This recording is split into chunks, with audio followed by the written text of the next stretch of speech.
Um império de bilhões de anos em formação. Um festival de maravilhas naturais. Sociedades de células. Simples e complexas. Tudo conectado por uma incrível teia de processos moleculares e sistemas ecológicos globais.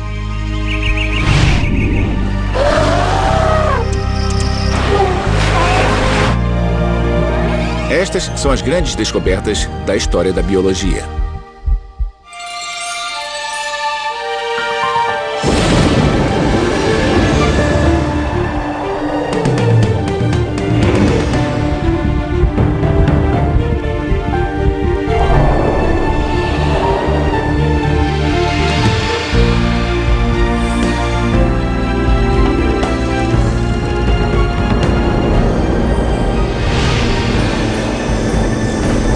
As 100 maiores descobertas da história.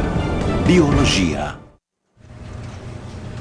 No início do século XVII, microscópios básicos eram usados em toda a Europa. Os cientistas da época ficaram fascinados por sua habilidade em ampliar um universo que era tão pequeno. Então, em 1665, um cientista inglês chamado Robert Hooke observou as pequenas divisões de um pedaço de cortiça e as chamou de células, porque elas lembravam as pequenas celas onde viviam os monges. A observação de Hooke preparou o cenário para a nossa primeira grande descoberta. Micro-organismos. Anton van Leeuwenhoek foi um comerciante holandês fascinado pela ciência.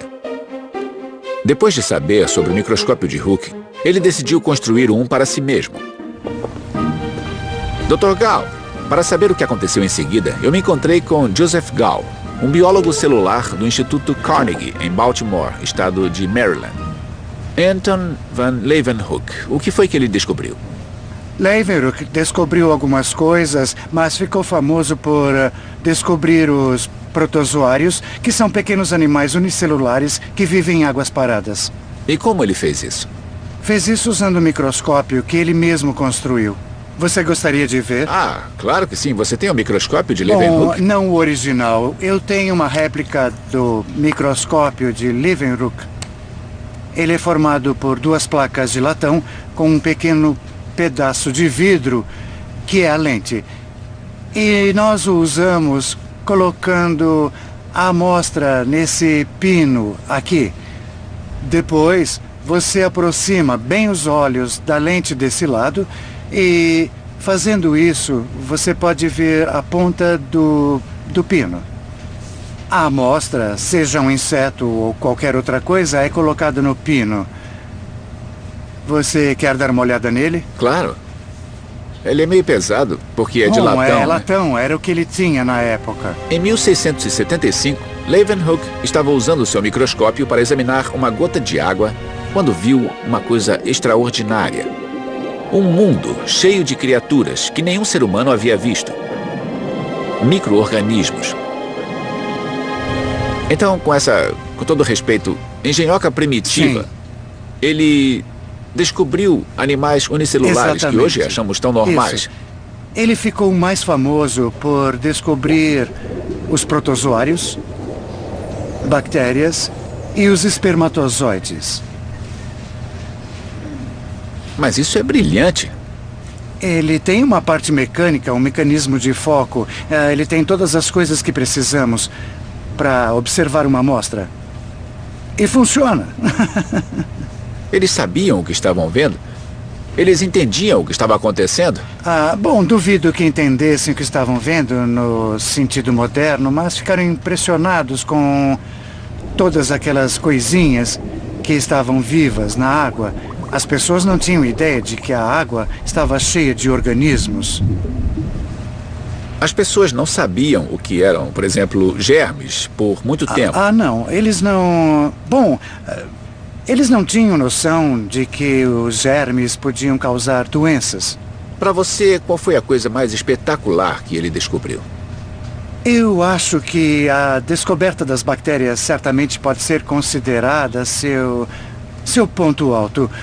Porque são tão pequenas e difíceis de ver. É difícil ver bactérias mesmo com um microscópio moderno, a menos que saiba o que está fazendo. O que é preciso fazer em especial?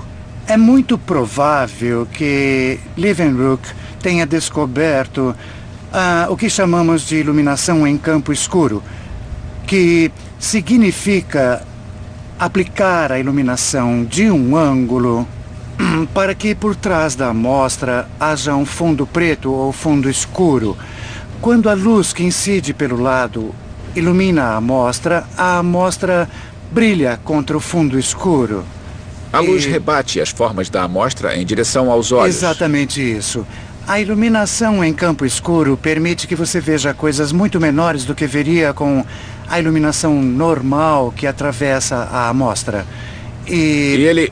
Continua. Uma das razões para pensarmos que ele usou o campo escuro, apesar de nunca ter dito que usou, é uma de suas descrições. Ele descreve um organismo como se olhasse um floco de neve em um pedaço de veludo. Não há outro jeito de ver um floco de neve em um pedaço de veludo, a menos que seja um objeto branco sobre preto.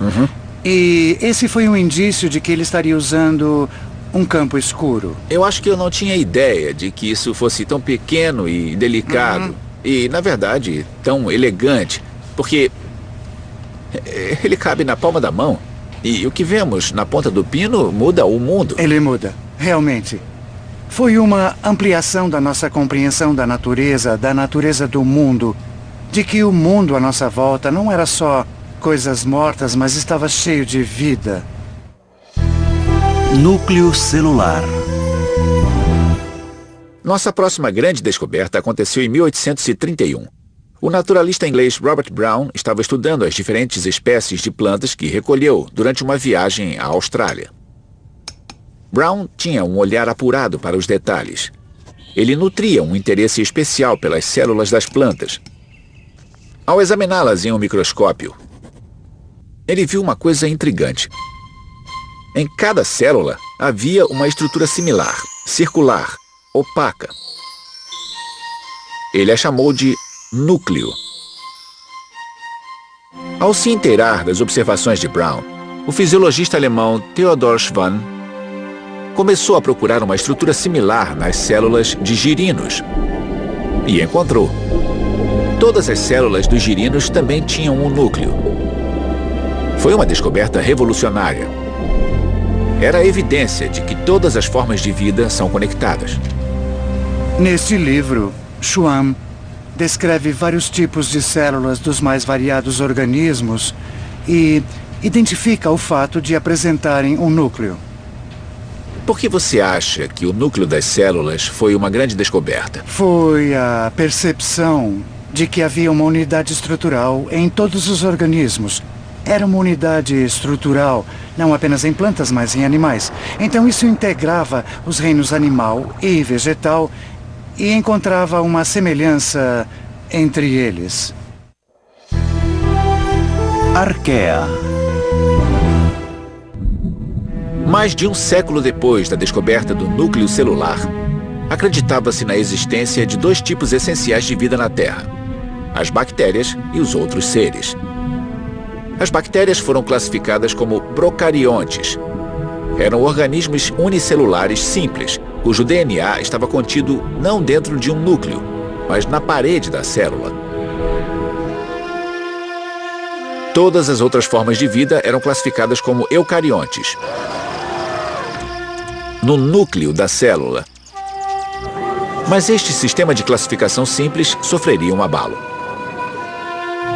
Em 1977, estava estudando a constituição genética de um micróbio produtor de metano, quando percebeu que ele era diferente de qualquer bactéria conhecida. Sua célula era única. Ele produzia enzimas incomuns. E sua sequência genética era diferente de tudo o que ele havia visto.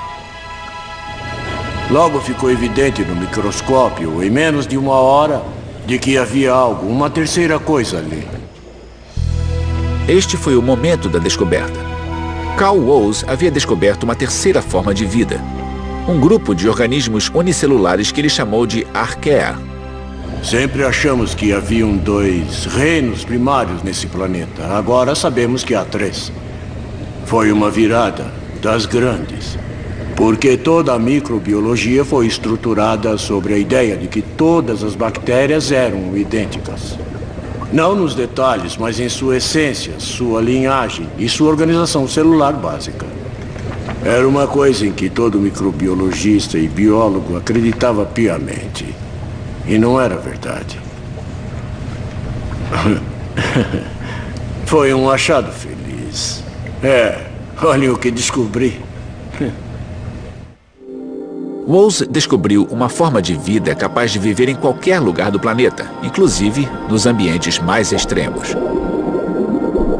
Algumas arqueias conseguem viver aqui, em fontes hidrotermais no fundo do oceano. A temperatura varia violentamente em um espaço pequeno e pode ir de poucos graus acima de zero a escaldantes 404 graus Celsius. Arqueias também foram encontradas quilômetros abaixo da Terra, vicejando em lagos onde o ácido e até o ferro se dissolvem. Hoje, os biólogos acreditam que a arqueia é o ancestral do qual evoluíram os eucariontes, incluindo eu e você. Para Carl Woese, a descoberta da arqueia evoca uma doce lembrança. Primeiro, uma matéria foi publicada no New York Times. Depois, outros jornais e a TV vieram. Eu me lembro de sair de casa uma noite com tudo que estava acontecendo e pensei: esta noite, o mundo me pertence.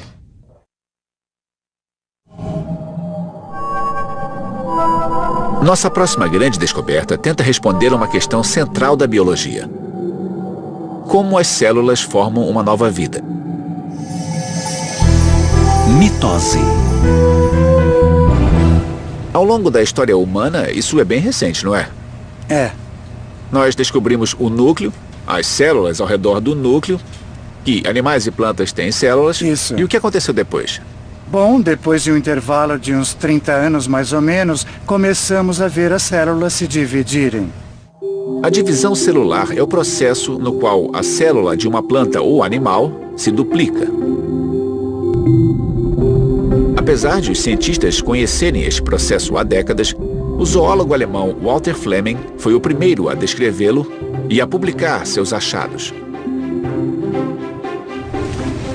Este livro foi publicado em 1881.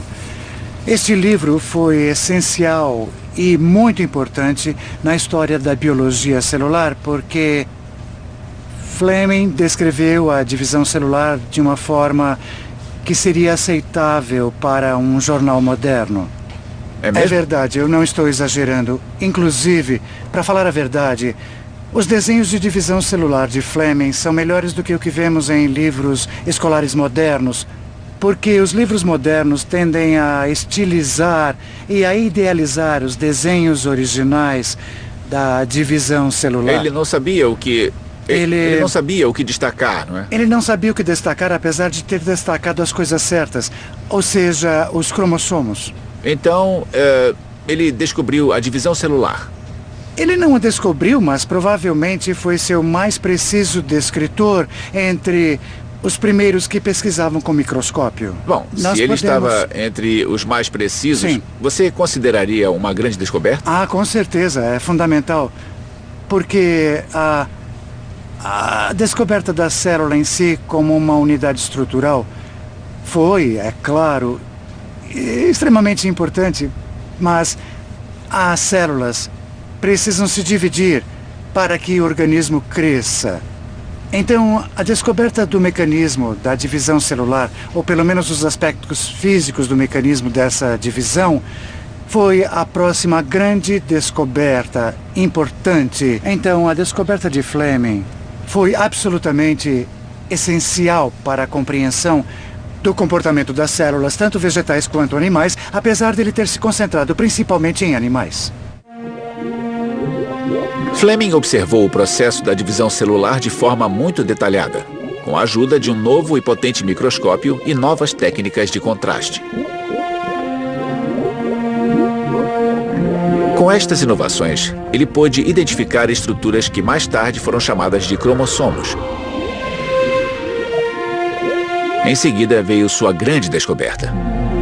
Durante a divisão celular, os cromossomos sofrem uma alteração dinâmica. Eles se dividem em duas partes idênticas, uma para cada célula irmã. Fleming chamou este processo de mitose. Esse é o processo completo de mitose, como ele descreveu em 1881. Na cauda de um girino. Na cauda de um girino, isso. Ele sabia que devia usar uma cauda porque a cauda está crescendo. Na Isso, parte de trás de um girino tem muita coisa acontecendo. Exatamente. Ele sabia que se quisesse ver a divisão celular em detalhes, desculpe a minha falha. Não tem problema, pode continuar. Então, esse era um lugar ideal para se olhar. A divisão dos cromossomos durante a mitose foi uma descoberta pioneira. Ela abriu o caminho para que cientistas começassem a entender como uma única célula pode se tornar um organismo complexo, feito de muitas células que interagem entre si. Meiose. Na época em que Walter Fleming estava estudando o processo da divisão celular, os biólogos já sabiam que a fertilização era o resultado da união de duas células sexuais, espermatozoide e óvulo. O que eles ainda não sabiam era por que estas eram as únicas células do corpo capazes de produzir uma nova vida. O que as diferenciava? A primeira resposta foi fornecida em 1883 pelo zoólogo belga Edward van Beneden. Van Beneden estudava uma espécie de verme quando descobriu que quase todas as suas células continham 4 cromossomos. As únicas exceções eram as células sexuais dos vermes, o espermatozoide masculino e o óvulo feminino. Estas células tinham apenas 2 cromossomos. Van Beneden observou que quando as duas células sexuais se encontravam, um grupo completo de 4 cromossomos aparecia no óvulo fertilizado. Mas por que as células sexuais possuíam apenas metade do número dos cromossomos das outras células ainda era um mistério. Então, em 1887, o biólogo alemão August Weismann entrou em cena. Ele conhecia o trabalho de Van Beneden e que mostrava que o espermatozoide e o óvulo tinham um número igual de cromossomos. Mas o estudo de Van Beneden não fornecia muitos detalhes sobre a razão de essas células terem menos cromossomos. Ele viu as duas metades e viu que elas combinavam. Ele viu que as células sexuais tinham a metade do número de cromossomos das células normais, mas não sabia o que tinha acontecido para elas perderem a outra metade. Então Weismann discutiu como isso poderia ocorrer de um ponto de vista teórico. Ele pensou, bom, pode ser que cada um dos cromossomos se divida ao meio e metade vá para um lado e a outra metade vá para o outro. Ou pode ser uma coisa mais complicada. Os cromossomos se misturam e em vez de se dividirem, eles se separam novamente. Depois de anos estudando o comportamento dos cromossomos, Weismann determinou que, em algum momento, um organismo em desenvolvimento ordena que suas células sexuais fiquem com metade de seus cromossomos. Weismann chamou esta forma especial de divisão celular de meiose. Eu acho que, se olharmos para trás, podemos chamar isso de a era de ouro da biologia. Porque, digamos, são 200 anos, entre 1800 e 2000. E antes não sabíamos o que diferenciava uma pedra de um sapo. Certo? Sim. Agora sabemos a diferença entre uma pedra e um sapo. Sim, agora nós sabemos. Então, nesse sentido, respondemos à velha questão filosófica: o que é a vida? Pode não satisfazer a todo mundo, mas eu sinto que estamos bem no caminho. Diferenciação celular. Nossa próxima grande descoberta respondeu a outra questão sobre a biologia da vida. No fim do século XIX, os biólogos sabiam que durante a formação do embrião, as células da maioria dos organismos se diferenciavam. Ou seja, elas recebiam funções para fins específicos no organismo adulto. Braços, pernas, olhos. Mas quando esta diferenciação acontecia? O biólogo alemão Hans Driesch estava determinado a descobrir a resposta. Em um experimento conduzido com ouriços do mar, ele observou que nos estágios iniciais do desenvolvimento do embrião, suas células não se diferenciavam. Elas ainda eram capazes de se transformar em todos os tipos de células. Hoje, os cientistas chamam estas células, que podem gerar vários outros tipos, de células-tronco. Doutora Helen, oi. Para saber mais, me encontrei com Helen Blau, que dirige um centro de pesquisas em células-tronco no Laboratório de Farmacologia Genética da Universidade de Stanford. Muito se fala sobre as células-tronco.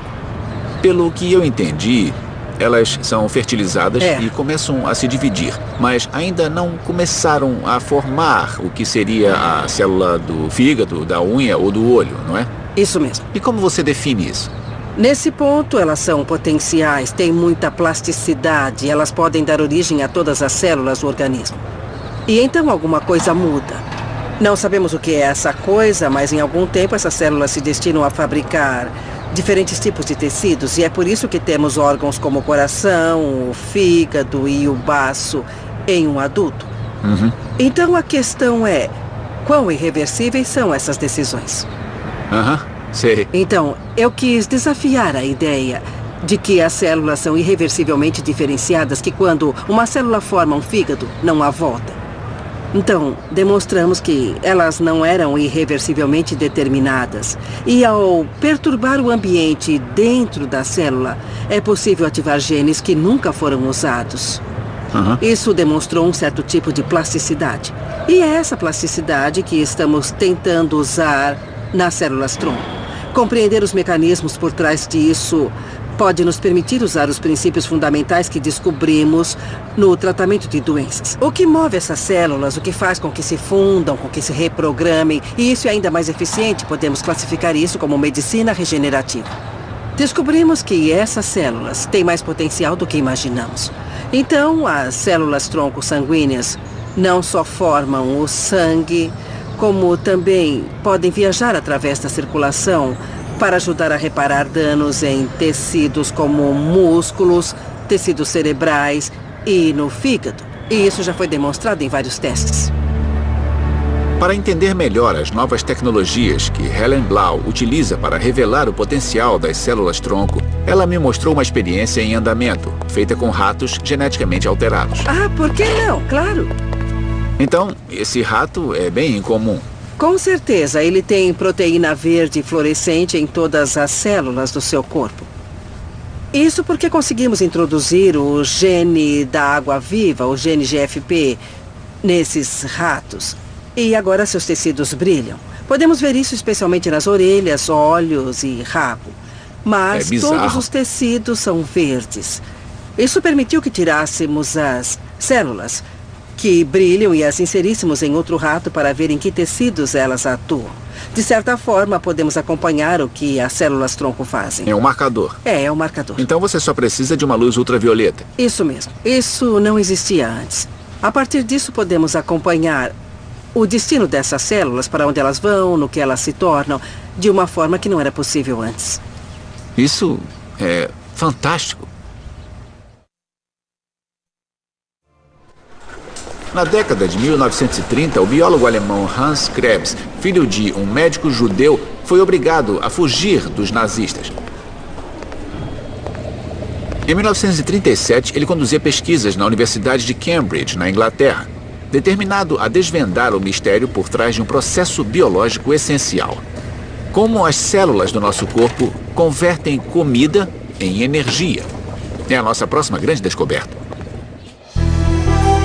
O ciclo de Krebs. Para estudar o processo, Hans Krebs partiu um grupo de células moendo uma amostra de tecido animal. Ele recolheu o líquido das células partidas. Em seguida, submeteu o material a uma série de reações químicas e analisou os resultados.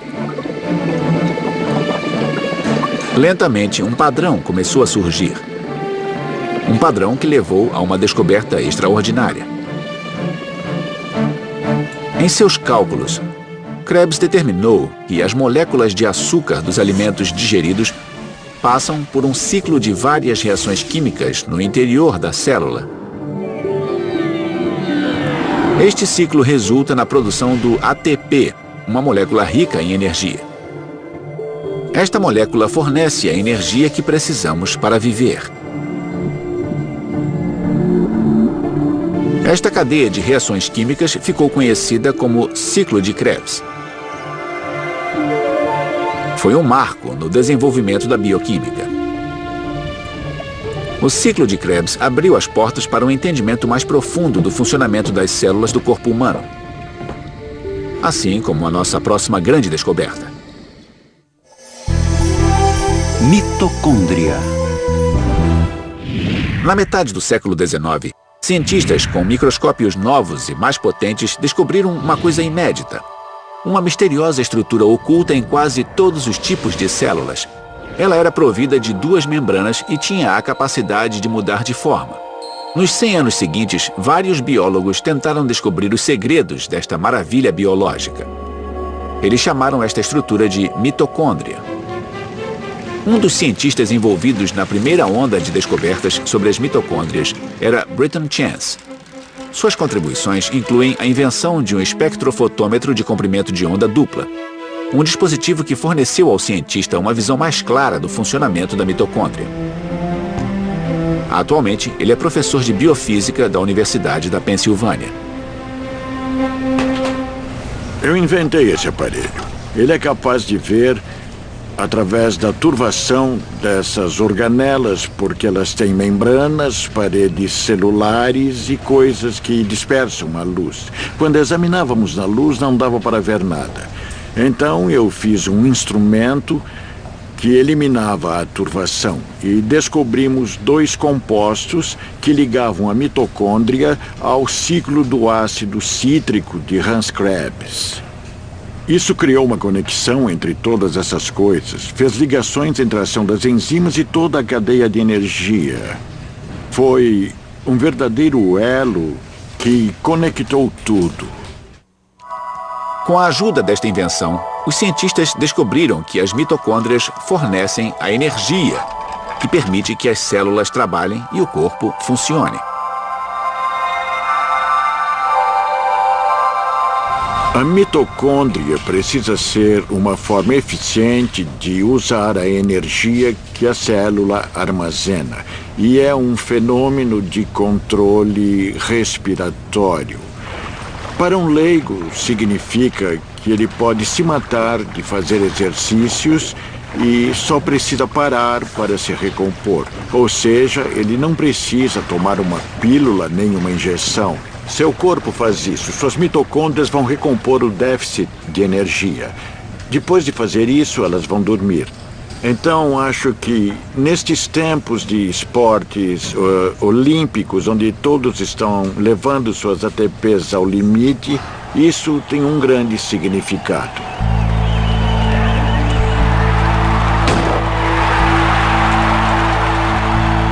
Britton Chance avalia este significado como cientista e como atleta.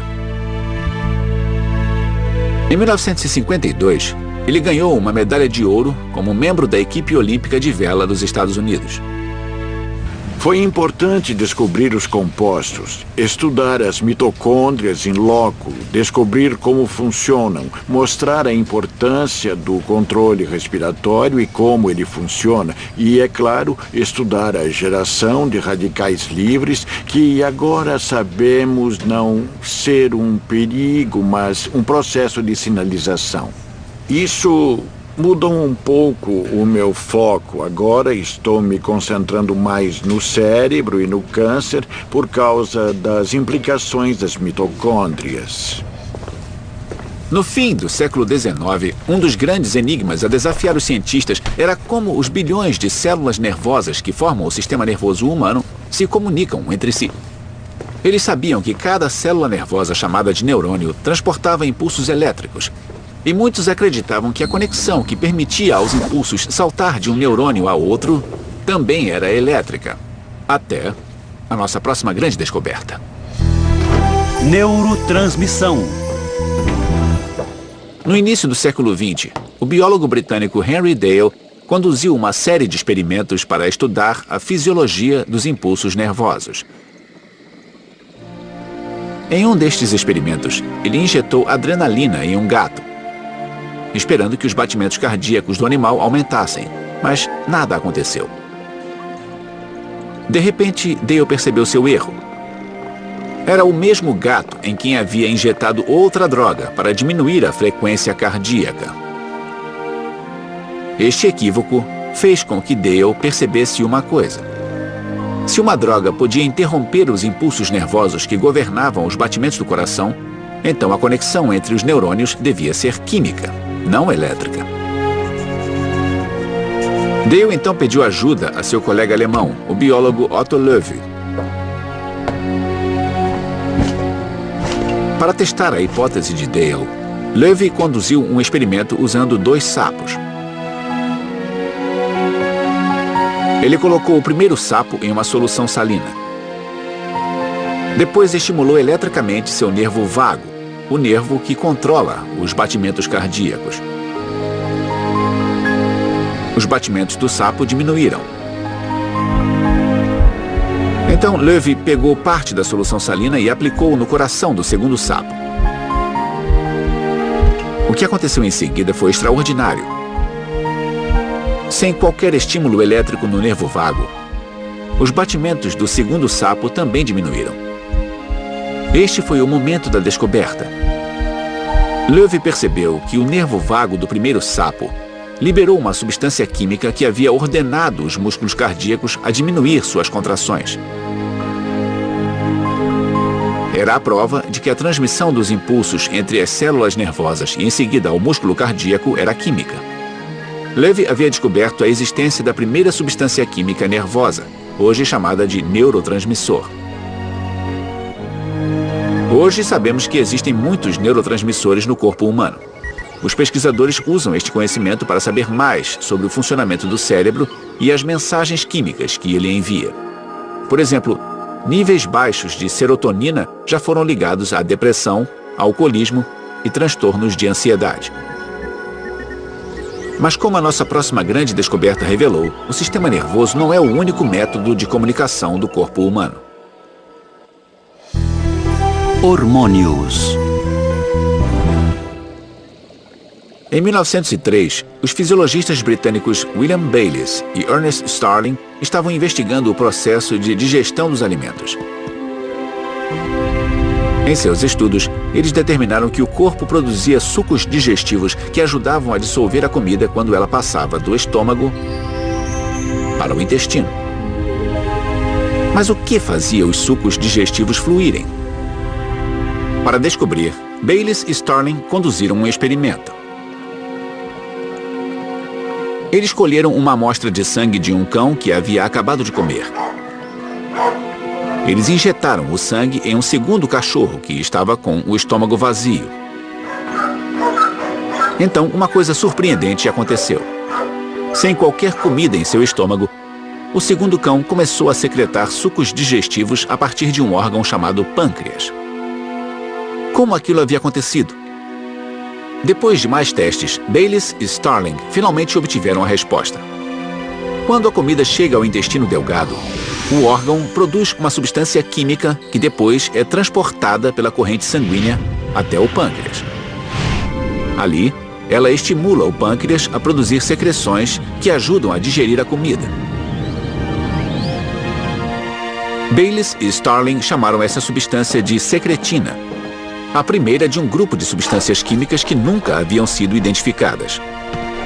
Eles chamaram essas substâncias de hormônios.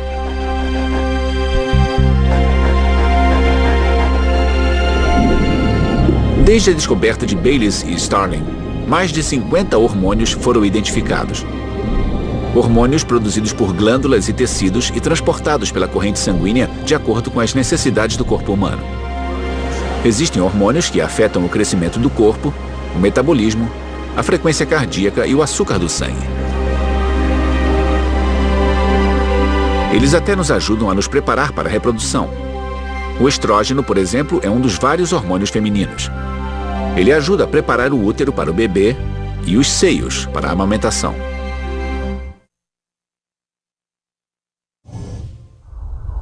Até agora, vimos descobertas que revelaram a biologia no nível microscópico. Nossas próximas grandes descobertas abriram nossos olhos para a biologia do macro, os sistemas dos quais depende toda a vida. Fotossíntese. Estamos no ano de 1771. O químico Joseph Priestley conduz uma série de experimentos para ver o que acontece quando várias substâncias são aquecidas em recipientes fechados. Ele recolhe os gases resultantes. Em um dos experimentos, ele cobriu uma vela acesa com um recipiente. E a chama logo se apagou. Nas palavras de Priestley, o ar no interior do recipiente foi ferido. Curioso para ver o efeito que este ar ferido teria sobre um ser vivo, ele colocou uma folha de hortelã dentro do recipiente e a deixou ali por 10 dias. Quando Priestley foi verificar, ficou surpreso ao descobrir que a folha continuava verde. De alguma forma, o ar no interior do recipiente estava novamente fresco. Priestley supôs que a folha de hortelã devia ser a responsável por esta transformação. Mas como? Esta questão continuou sem resposta, até que um cientista holandês chamado Jan Ingenhousz decidiu reproduzir os experimentos de Priestley. Utilizando plantas, Ingenhousz observou o mesmo fenômeno. Depois de realizar uma série de testes, Ingenhousz começou a perceber o que estava acontecendo. A planta só tinha a habilidade de transformar o ar no interior do recipiente se tivesse sido exposta à luz solar. Foi uma descoberta revolucionária. Juntos, Priestley e Ingenhousz haviam descoberto a fotossíntese, o processo bioquímico pelo qual as plantas captam energia da luz solar e a convertem em energia química. A fotossíntese retira o dióxido de carbono da atmosfera e a reabastece com um gás do qual depende a nossa sobrevivência, o oxigênio. O mesmo gás que Joseph Priestley descobriria 3 anos mais tarde, em 1774. Biodiversidade tropical.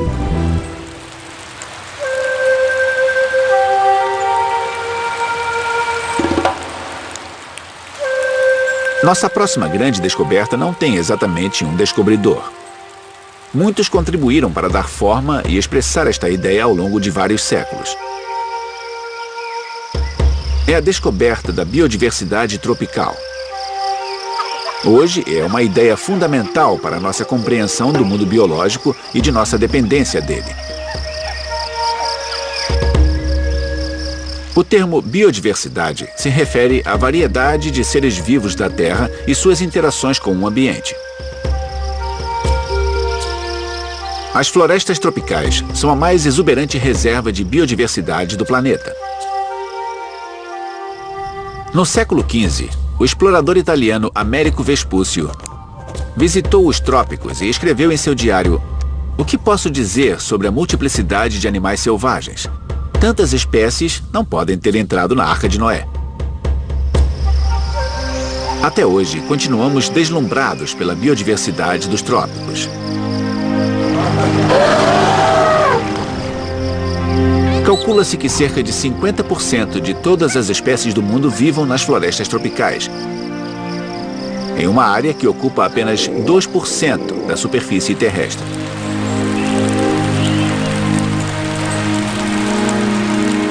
A floresta tropical amazônica brasileira possui mais de 500 espécies de árvores em uma área de pouco mais de 6 quilômetros quadrados.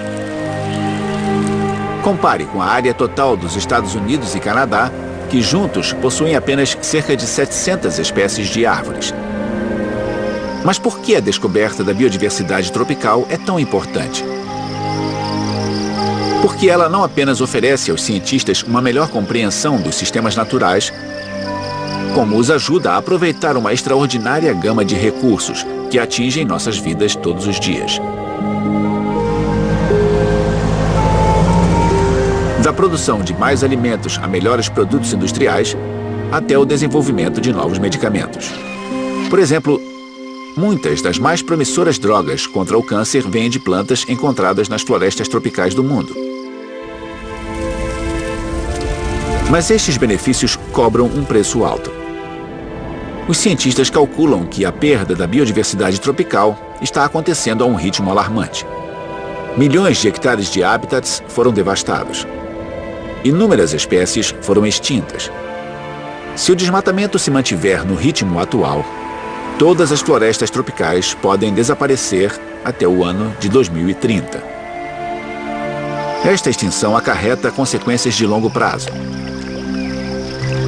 Porque, como revela nossa próxima grande descoberta, todos os sistemas biológicos da Terra e as comunidades que deles dependem estão conectados.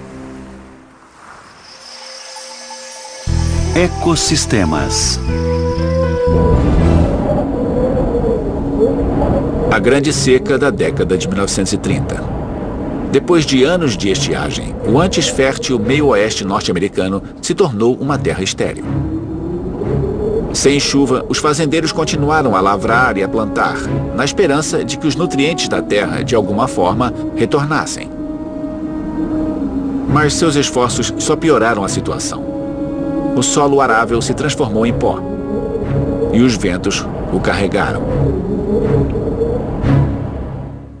Para o ecologista britânico Arthur Tansley, a tempestade de areia que assolou os Estados Unidos foi uma prova da visão estreita de cientistas e do público em geral sobre o mundo físico e biológico. Eles não entendiam a dinâmica do ambiente como um todo. A perspectiva de Tansley ajudou a explicar a causa e o efeito de fenômenos como este. Ele defendia um novo conceito, que chamou de ecossistema. A palavra é muito simples, é compreensível para uma pessoa comum. Pode ser aplicada com eficiência, mas também possui significado científico no sentido de integrar ideias de diversas ciências. Para entender o impacto da ideia de Tansley, eu conversei com o ecologista Frank Gawley, no Jardim Botânico de Athens, no estado da Geórgia. Por que este termo foi uma mudança revolucionária no pensamento? Naquela época, o trabalho ecológico se dedicava mais à descrição da natureza. Na abordagem sistêmica, vamos mais longe, fazemos experiências, procurando padrões que se repetem numa enorme variedade de locais e espécies. E levantamos teorias sobre a forma como ocorrem e se podem ser testadas. Isso levou a ecologia ao mesmo patamar da física, química e biologia molecular. Então Tansley pegou a palavra sistema e aplicou nos estudos ecológicos. Ele tentou transmitir a ideia de que a ecologia é parte de uma hierarquia de sistemas físicos com o universo em uma ponta e o átomo na outra. E o sistema solar estaria no meio disso. É isso. E aqui embaixo seriam os ecossistemas, Aqui tem uma coisa que quero mostrar para você. A quantidade de lama que você vê no rio agora se deve à erosão da terra cultivada rio acima. Essa é uma oportunidade de ver o que seria um ecossistema definido fisicamente por Bill, bem na nossa frente. É um campo inundado? Isso mesmo. Ele recebe água do rio Oconee. Periodicamente, chove muito por aqui. O rio transborda e sua água chega até essa área aqui, ó. estaríamos debaixo d'água durante uma enchente, supostamente. No passado, isso aqui era uma floresta. Está vendo os vestígios das árvores, mas por causa da enchente e da persistência dessas inundações, as raízes não conseguiram respirar e as árvores morreram. Dá para ver, olhando ao redor, como é bela a floresta em recuperação e sua forma. Estudamos isso em profundidade, usando uma abordagem ecossistêmica. Agora, somos capazes de discutir como recuperar os sistemas ecológicos dessa região, manipulando as mesmas espécies e o ambiente para acelerar o processo. E é um passo muito positivo porque podemos reconstruir a natureza para atender certas necessidades humanas, de forma que funcione e se mantenha com sua própria energia solar.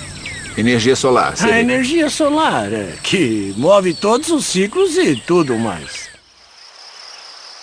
Nossa jornada pelas grandes descobertas da história da biologia revelou a incrível diversidade da vida na Terra.